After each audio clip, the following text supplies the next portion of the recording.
যুক্তরাষ্ট্রের president Joe বাইডেনের ক্ষমতা ছেড়ে যাওয়ার আগে সময় আছে আর মাত্র 1 মাসের কিছু বেশি সময়। এই সময় এসে তিনি অনেক অপরাধের সাজা মওকুফ করছেন। এর মধ্যে একদিনেই অহিংস অপরাধের দোষী সাব্যস্ত 39 জনের সাজা মওকুফ করে দিয়েছেন তিনি। এছাড়াও দীর্ঘমেয়াদের সাজাপ্রাপ্ত আরো প্রায় 1500 জনের সাজার মেয়াদ কমিয়ে দিয়েছেন বিদায়ী এই প্রেসিডেন্ট।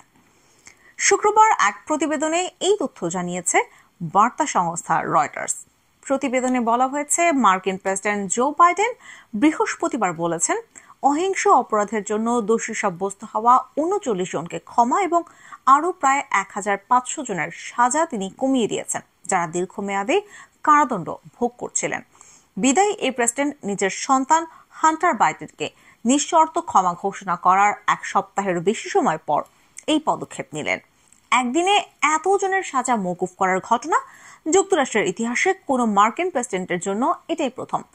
বাইডেন বলেছেন, যে লোকদের তিনি ক্ষমা করেছেন তারা আজকের আইন, নীতি এবং অনুশীলনের অধীনে অভিযুক্ত হলে ছোট সাজা পেতেন। অন্যদিকে সংবাদ মাধ্যম নিউ ইয়র্ক টাইমস এর এক প্রতিবেদনে বলা হয়েছে, যাদের ক্ষমা করা হয়েছে তাদের মধ্যে একটি বড় অংশকে কোভিড-19 মহামারী চলাকালীন গৃহবন্দী করে রাখা হয়েছিল। এছাড়া 39 জন মারিজুয়ানা মাদক গ্রহণের মতো অহিংস অপরাধের দায়ে সাজা ভোগ করছিলেন।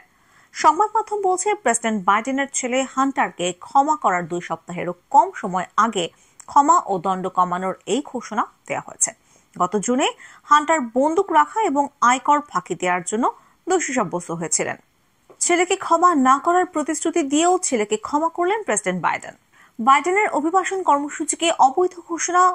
মার্কিন আদালতের সেই সময় বাইডেনের এই সিদ্ধান্তের কঠোর সমালোচনা করেছিলেন রিপাবলিকান এবং ডেমোক্র্যাট উভয় দলের নেতারাই, কারণ বাইডেন বরাবরই বলেছিলেন তিনি তার ছেলেকে ক্ষমা করবেন না।